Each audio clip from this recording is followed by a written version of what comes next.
আয়োজনহীন শেখ হাসিনার জন্মদিন। আওয়ামী লীগ সভাপতি শেখ হাসিনার ১৮তম জন্মদিন আজ। ১৯৪৭ সালের এই দিনে গোপালগঞ্জের টুঙ্গিপাড়ায় জন্মগ্রহণ করেন তিনি। বিগত ১৫ বছরে ঘটা দিনটি পালন করা হলেও পরিবর্তিত পরিস্থিতিতে এবার তেমন নেই কোনো আয়োজন। বলা যায়, নীরবে নিভৃতে কেটে যাচ্ছে ছাত্র জনতার হত্যার খড়গ মাথায় নিয়ে দেশত্যাগ করা একসময়ের দুর্দান্ত প্রতাপশালী এই রাজনীতিবিদের জন্মদিন। এর আগে ২৫ সেপ্টেম্বর আওয়ামী লীগের ভেরিফাইড ফেসবুক পেজে শেখ হাসিনার জন্মদিন পালনের আহ্বান জানিয়ে একটি পোস্ট করা হয়েছিল। সেখানে যথাযোগ্য মর্যাদায় দিনটি উদযাপনের লক্ষ্যে বাংলাদেশ আওয়ামী লীগের সর্বস্তরের নেতাকর্মী, সমর্থক এবং দেশবাসীর প্রতি আহ্বান জানানো হয়।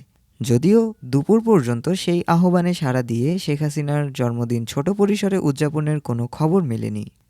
পোস্টে দলীয় সভাপতির জন্মদিন উপলক্ষে দেশের সকল মসজিদ, মন্দির, প্যাগোডা, গির্জায় তার দীর্ঘায়ু ও সুস্বাস্থ্য কামনার প্রার্থনার আয়োজনের কথা বলা হয়েছে। তেমন কোনো খবরও এখন পর্যন্ত মেলেনি। তবে ব্যতিক্রম ছিল শেখ হাসিনার নিজ জেলা গোপালগঞ্জ। সেখানে সরকারি বঙ্গবন্ধু কলেজ ক্যাম্পাসে দিনটি উপলক্ষে কেক কাটে কলেজ শাখা ছাত্রলীগ। পরে মিছিল বের করতে চাইলে পুলিশি বাধায় তা পণ্ড হয়ে যায়। ডেস্ক রিপোর্ট, আজ বার্তা, ঢাকা।